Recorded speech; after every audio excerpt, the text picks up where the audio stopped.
नमस्कार दोस्तों, जय माता दी, जय माता दुर्गे। नवरात्र में किसी भी दिन कर लेना लवंग और कपूर का यह अचूक उपाय। हे माँ दुर्गे, जो भी मेरे वीडियो को लाइक करे और शेयर करे उसके जीवन में कभी भी दुख दर्द मत आने देना।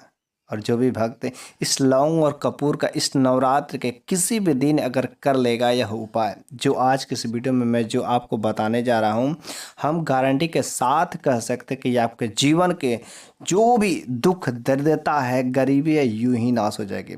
वैसे इस बार की नवरात्रि जो शारदीय नवरात्रि चल रही है 15 अक्टूबर से शुरू हुई थी और 23 अक्टूबर को समाप्त हो जाएगी। पूरा का पूरा यह नवरात्रि 9 दिनों का इस बार का चलेगा। इस वजह से जब नवरात्रि पूरा का पूरा 9 दिनों का होता है तो बहुत ही शुभ नवरात्रि होती है, बहुत ही अच्छा नवरात्रि होती है।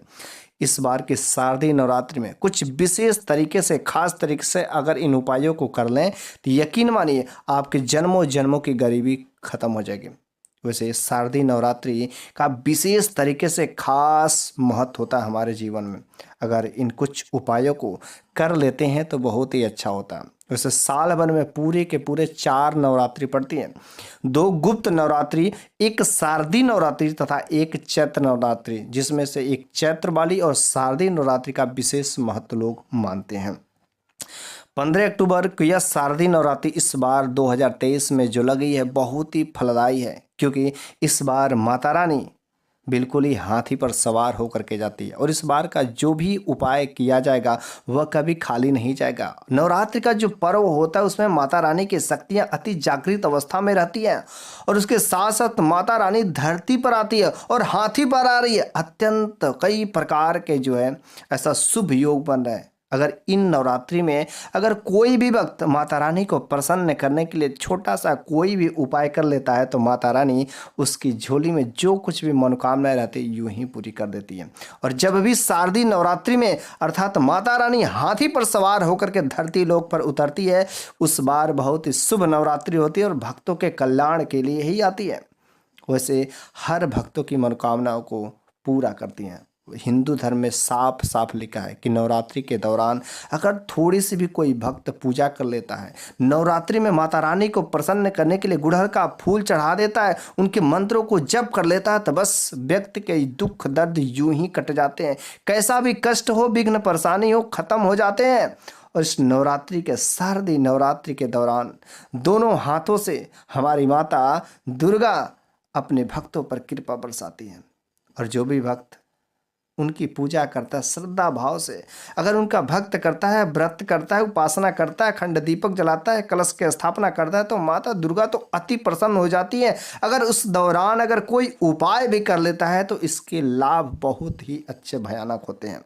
कोई भी उपाय करते हैं इस नवरात्रि में तो वह उपाय कभी खाली नहीं जाता है। और आज की इस वीडियो में मैं जो उपाय बताने जा रहा हूँ यह तंत्र शास्त्र में लिखा गया है। तंत्र शास्त्र के अनुसार यह जो मैं लवंग और कपूर वाला जो मैं महा उपाय बताने जा रहा हूँ इसका तो कभी खाली ही नहीं जाता है। बस करना क्या है, आपको सही मुहूर्त पर सही विधि विधान से अगर नवरात्र में कर्म कर लिया तो जन्मों जन्मों की गरीबी खत्म हो जाएगी। आपका दुर्भाग्य आपका साथ छोड़ करके चला जाएगा। इस उपाय के बाद आपको ऊपर जो माता रानी अति प्रसन्न हो जाती है, माता रानी का आशीर्वाद आपके साथ हो जाता है, आपका भाग्य आपके साथ चलने लगता है और आपके जीवन में धन धान्य सुख वैभव ऐश्वर्य परिवार की समृद्धि उन्नति, चाहे परेशान रहते हो चाहे किसी भी प्रकार की कोई दिक्कत है, सब यूं ही खत्म हो जाते हैं। आप कोई काम करते हैं बड़े दिनों से लेकिन काम सफल नहीं होता, परेशान रहते हैं, नौकरी करते हैं, नौकरी की तैयारी करते हैं लेकिन नौकरी नहीं मिल पा रहा, कर्ज से डूबे हुए हैं, गृह कलेश, घर में आपका ना तो मान सम्मान नहीं हो रहा, व्यापार नहीं चल रहा है, बीमारी ठीक नहीं हो रही है, खाट पर लेटे लेटे शरीर की हालत खराब हो गई, तो बस आज के इस वीडियो में आप बने रहिए। जो मैं लवंग और कपूर का जो तंत्र शास्त्र में ऐसा बताया गया बस उस उपाय को कर लीजिएगा, उपाय कभी खाली नहीं जाता। वैसे शारदीय नवरात्र ये जो 9 दिनों का जो नवरात्र इस बार का लगे यह मौका आपको बार बार नहीं मिलता है और इस नवरात्रि में आप लवंग और कपूर का जिस भी भक्त ने इस उपाय को कर लिया उसके दरवाजे से कभी माता दुर्गा खाली नहीं लौटती, कुछ ना कुछ तो दे करके ही जाती हैं। उसकी जो मनोकामनाएं रहती है अगर श्रद्धा दिल से भक्ति भाव करके अगर इन उपाय को कर लिया तो बस माता रानी कभी भी निराश नहीं अपने भक्तों को लौटाती हैं। इस नवरात्रि के दौरान 9 दिन का जो भी भक्त व्रत करते हैं, उनकी चौकी लगाते हैं तथा कलश की स्थापना करते हैं, अखंड ज्योति जलाते हैं, उनका पाठ करते हैं, तो उसका समय समय पर लालन पालन पोषण सब तरीके से अगर पूजा पाठ करते हैं तो यह वैसा समय नहीं है। इस बार का समय बहुत ही शुभ है और माता रानी आपके साथ अवश्य ही चलेंगे। लेकिन इन सब उपाय को करने के साथ साथ आप लवंग कपूर वाला भी छोटा सा उपाय अवश्य कर लीजिएगा। इस उपाय को करने से आपको तांत्रिक शक्तियाँ से जो लिखा गया है तंत्र शास्त्र में, लवंग कपूर से बस आपको यूं ही जीवन के सारे कष्ट हर जाते हैं।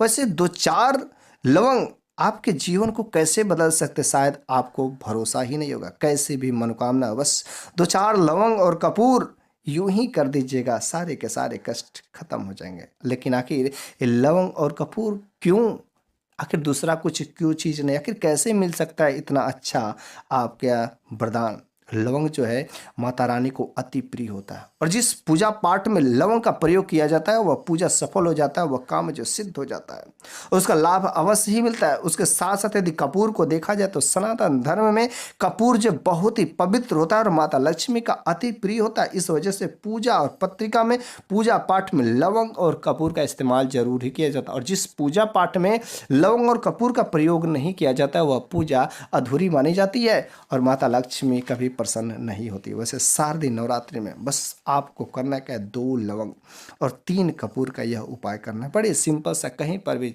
किसी किराना शॉप पे आपको मिल जाएगा। अगर आपके घर में हो तो बड़ी अच्छी बात है। वैसे जो लवंग आपको लेना वह लवंग फूल वाली लेना, अखंड खंडित लवंग नहीं लेना है, ना तो उसकी डंडी टूटी रहे तो फूल टूटा रहे, ऐसा लवंग नहीं आपको लेना। और कपूर जो लेना है आपको ओरिजिनल कपूर, मिलावटी कपूर नहीं लेना है।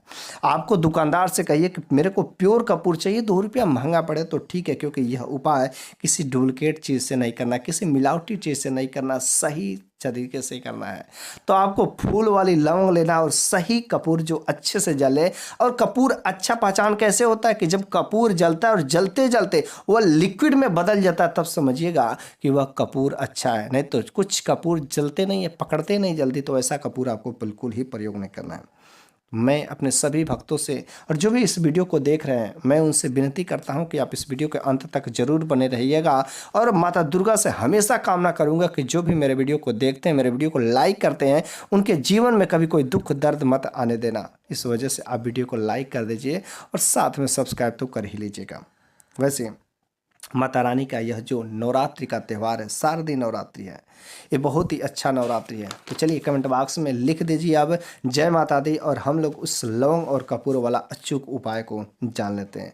लेकिन आपको इस उपाय को करने के साथ साथ कुछ शर्त होती है, क्योंकि लवंग कपूर को साधारण मत समझिएगा, यह मौका बार बार नहीं मिलता है। इस उपाय को कर ही लीजिएगा। शारदीय नवरात्रि फिर से शायद 1 साल जीवित रहेंगे तो अगली बार करने का मौका मिलेगा। इस वजह से इस बार का यह मौका हाथ से मत जाने दीजिए। इसके दौरान आपको करने के कुछ शर्तें भी होती है। शर्त क्या है, आपको यह लवंग और कपूर जो सही मुहूर्त पर काम करना है, ठीक है, सही मुहूर्त पर करना होता है, तथा विधि विधान से जो उपाय बताए जाते हैं उसी अनुसार यदि आप करते हैं तो लाभ अवश्य ही मिलता है। आपके जीवन में सुख समृद्धि ऐश्वर्य हर उपाय मिलते हैं। ठीक है, कोई भी उपाय करें नवरात्र में, क्योंकि उपाय तभी कारगर होते हैं यदि सही तरीके से सही विधि विधान से किए जाते हैं। ठीक है, जैसा कि शास्त्रों में लिखा गया। तो चलिए हम लोग एक एक उपाय को कर लेते हैं, आखिर वे कौन से कैसे लौंग उपाय को करना है। ठीक है, पहला नंबर का जो उपाय किसके लिए, घर की बरकत के लिए। आप मेहनत बहुत करते हैं लेकिन पैसा ही नहीं आता, घर में बरकत ही नहीं हो रही, घर की उन्नति ही नहीं हो रही।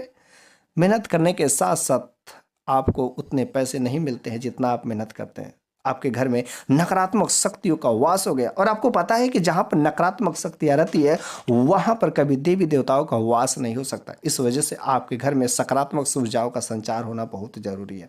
तो इस बार शारदीय नवरात्रि में यह उपाय जरूर कर लीजिएगा जो मैं उपाय बताने जा रहा हूँ। सदैव आपके घर में सकारात्मक ऊर्जा का संचार हो गया, दैवी शक्तियों से भर जाएगा आपके घर। आपके घर में माता लक्ष्मी का आगमन होगा, आपके घर में बरकती होगी, उन्नति होगी, तथा परिवार के सदस्यों के बीच में कभी लड़ाई झगड़े नहीं होंगे, हर तरीके से सुखी का माहौल रहेगा।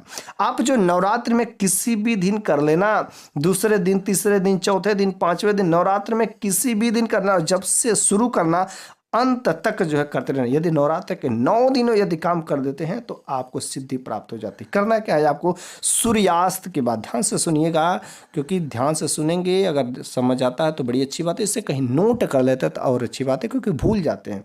तो आपको सूर्यास्त के बाद नहा धो करके अच्छे से लाल कपड़ा मतलब लाल वस्त्र धारण करना है, क्योंकि लाल रंग माता रानी को अति प्रिय होते हैं, माता लक्ष्मी को भी अति प्रिय रंग होता है। तो लाल वस्त्र धारण करना, चाहे पुरुष करे या महिला करे, कोई भी इस उपाय को कर सकता है। तो लाल रंग वस्त्र धारण करने के बाद ठीक है, आपको करना क्या है, एक जो है पीतल का पात्र लेना है। ठीक है, एक पीतल का पात्र लेना है, या पीतल का छोटा सा दीपक ले लीजिए, या पीतल का कटोरी ले लीजिए, कुछ भी। आप पीतल का एक पात्र लीजिए और उसमें आपको 2 लवंग रख देना और 3 कपूर। ठीक है, 2 लवंग और 3 कपूर रख करके माता रानी का नाम लेकर के जला दीजिए, और उसका धुआं आपको पूरे घर में जरूर दिखाना। यकीन मानिए, अगर इस उपाय को लवंग और कपूर घर में जला करके पूरे नवरात्रि के अपने घर में दिखाते हैं तो माता रानी आपके साथ में होगी, तथा जो नकारात्मक शक्तियां रहती है उसका नाश हो जाता है, और कहीं से भी आपको जीवन में कोई बुरा अब नहीं हो सकता, क्योंकि माता रानी के आशीर्वाद आपके साथ में रहेगा और आपके घर में सकारात्मक ऊर्जाओं का संचार होगा। और जहाँ पर सकारात्मक ऊर्जाएं होती है वहाँ पर बरकत होने से कौन रोक सकता है। उस घर में कभी भी कोई दुख दरिद्रता या कोई बीमारी रहेगी तो यूं ही भाग जाएगी। दूसरा नंबर की बात है कि यदि आपके घर में कोई व्यक्ति लंबे दिनों से बीमार है, अनेक प्रकार की बीमारियां सताते रहते, ये वास्तव में वही नकारात्मक चीजें होती जो दवा कराते लेकिन दवा काम नहीं करता है। और मेरे हिसाब से देखा जाए तो 100 में से 80 यदि बीमार व्यक्ति पड़े हैं तो 80 के 80 लोग किसी न किसी नकारात्मक ऊर्जाओं की वजह से ही होता है। उनको भरोसा ही नहीं होता है, लेकिन जिस दिन उनकी आंखें खुल जाती है, माता रानी के दरबार में चले जाते हैं, उनकी यूं ही बीमारियां खत्म हो जाती है। 1 रुपये का भी दवा नहीं लगता। ऐसे मेरे पास हजारों प्रूफ है। ठीक है, ये बहुत ही ज्यादा अच्छा जो है उपाय है लौंग और कपूर वाला, और माता रानी के शरण में चले जाए तो उससे अच्छा क्या है। आप इलाज कराते कराते थक जाएंगे, लाखों कर्जों में डूब जाएंगे, लेकिन जब तक आपको भरोसा नहीं होगा ना तब तक आपका बीमारी ठीक नहीं हो सकता। यह लौंग और कपूर वाला उपाय इस नवरात्रि में जरूर कर लेना, किसी भी दिन कर लेना, बीमारी से मुक्ति मिल जाएगी। साक्षात माता रानी का आशीर्वाद आपके जीवन में पड़ेगा, जिसकी वजह से कैसी भी बीमारी हो, लंबे दिनों से खाट पर लेट गए हो, गरीबी में आ गए हो, खेत हो तो सब बिक गया है, उसके बाद आप रोड पर आने वाले हैं, माता चरणों में आप चले जाइए, इस उपाय को कर लीजिएगा, यूं ही चले खत्म हो जाएगा। करना क्या है, आपको सूर्यास्त के बाद किसी दिन कर लेना है। नवरात्रि में लाल वस्त्र ही धारण करना है। पीतल का पात्र आपको लेना है। ठीक है, ध्यान से सुनिएगा। पीतल का पात्र लेना और पीतल के पात्र में आपको 2 लवंग और 3 कपूर रख देना है। ठीक है, और जहां पर आपने कलश की स्थापना की, जहां पर आपने अखंड ज्योति जलाए, उस जगह पर बैठ करके आप उस लवंग और कपूर को जलाइए और जय माता दी बोलते हुए आपको जलाना है। उसके बाद से आपको वहां पर उस जय माता दी को ध्वनि उच्चारण करते हुए निकलना है, वहां से उठना है, और जो भी बीमार व्यक्ति रहेगा उस बीमार व्यक्ति के बाएं से दाएं तरफ, ठीक है ध्यान से सुनिएगा, बाएं से दाएं तरफ 7 बार घुमाना है। 7 बार घुमा करके फिर से आप माता लक्ष्मी के पास में चले जाइए, माता दुर्गा के चरणों में आकर फिर से बाकी कपूर और लवंग उसको जला दीजिए। लगातार यदि आप इस उपाय को 3 दिन कर देते हैं तो कैसी भी बीमारियों का, वह नकारात्मक शक्ति की वजह से यदि बीमार हो रहा हो तो 100% उसको लाभ मिलना शुरू हो जाएगा, और नवरात्रि के लास्ट तक जाते जाते उसका दवा भी काम करना शुरू कर देगा, और यूं ही कुछ ही दिनों में स्वस्थ हो जाएगा। ऐसी होती है माता रानी की कृपा। तीसरा नंबर का उपाय है, यदि आपका भाग्य साथ नहीं दे रहा है, काम करते हैं विफल हो जाता है, शत्रु आपके पीछे लग रहे हैं, मेहनत करते मेहनत का फल नहीं मिलता, दुर्भाग्य ही दुर्भाग्य, ऐसा लगता है कि भाग्य तो मेरे साथ ही नहीं दे रहा, घर में माता लक्ष्मी तो बिल्कुल ही रूठ गई है, कहीं नामो निशान नहीं है। तो बस आपको नवरात्रि के प्रत्येक दिन इस उपाय को करना है। ठीक है, बहुत ही चमत्कारी उपाय। आप इस उपाय को करते हैं तो भाग्य का साथ आपको मिलेगा, आपके जीवन में राहु केतु का भी आशीर्वाद मिलेगा, जो भी ग्रह दोष रहते हैं यूं ही खत्म हो जाते हैं, और सारे के सारे ग्रह जो आपके साथ चलना शुरू कर देते हैं। आपको इस उपाय को घर पर ही कर सकते हैं, अगर आपके घर के अगल बगल कहीं मंदिर हो तो आप वहां पर करिए। किसी भी दिन कर देना सूर्यास्त के पश्चात। ठीक है, ध्यान से सुनिएगा, सूर्यास्त के पश्चात आपको नहा धोकर के लाल वस्त्र धारण करना है। और लाल वस्त्र क्यों धारण करना है मेरे को बताने की जरूरत नहीं है। ठीक है, आपको एक घी का दीपक लेना, गाय का घी शुद्ध अगर हो तो बड़ी अच्छी बात है, मार्केट से नहीं तो लेना पड़े तो शुद्ध कह करके लीजिए। ठीक है, थोड़े से महंगे पड़ते हैं, लेकिन अगर आपके घर का हो, प्योर होता है तो दैट इज द बेस्ट। ठीक है, आपको घी लेना है और 1 लवंग लेना है। ठीक है, घी लेना है और आपको 1 लवंग लेना है, और मूर्ति के सामने चले जाना है, या जो भी चित्र रहेगा उनके सामने चले जाना है, वहां पर आपको दीपक जलाना है। ठीक है। दीपक मतलब घी का जो दीपक रहेगा उसको जलाना है और हाथ में एक लवंग को लेकर के 101 बार, ठीक है, 101 बार जय माता दी, जय माता दी, जय माता दी, जय मां दुर्गे, ऐसे क्या करना है, बोलना है। अब जितना ही बार बोलेंगे उतना ही अच्छा रहेगा, ठीक है। उसको बोलने के बाद और उस लवंग को क्या करना है कि उस दीपक में डाल देना है, ठीक है। अगर इस उपाय को रोज करते, प्रत्येक दिन यदि नवरात्रि में कर लेते हैं तो आपका भाग्य जो आपके साथ देना शुरू कर देगा। आपका भाग्य जो आगे बढ़ने से कोई नहीं रोक सकता। आपके जीवन में जो दुख दर्द रहेंगे, जो तकलीफ रहेंगे, कष्ट रहेंगे, सारे के सारे यूं ही खत्म हो जाएंगे। मेरे प्यारे सभी दोस्तों, मैं आपको एक ही बात करना चाहता हूं कि यदि आप के घर में कभी भी नकारात्मक शक्ति रहेगी तब जीवन में कभी भी आगे नहीं बढ़ पाएंगे। इस वजह से आपको भगवान के चरणों में जाना ही पड़ेगा। माता दुर्गा के चरणों में बस एक बार चले जाइए। यकीन मानिए, मैंने ऐसे ऐसे लोगों को देखा कि जो आज तक भगवान को नहीं मानते थे, भगवान पर कोई विश्वास ही नहीं करता था, लेकिन जिस दिन से बाय चांस किसी गलती के वजह से, जिस दिन से अगर उन्हें माता के चरणों में चले गए, उसी दिन से उनका बीमारी का छुटकारा हो गया। जिस महीने में 10-10 हज़ार, 20-20 हज़ार, 1-1 लाख रुपए केवल दवा के लगते थे, अब उनका 1 रुपया भी खर्च नहीं होता। ऐसे ऐसे भक्त होते, ऐसे भगवान की महिमा होती है। लेकिन बस फर्क इतना है कि तुम्हें विश्वास है, उसे विश्वास नहीं है। अगर विश्वास जिस दिन से माता रानी पर हो जाएगा, उस दिन से तुम्हारी उन्नति होने से कोई नहीं रोक सकता है।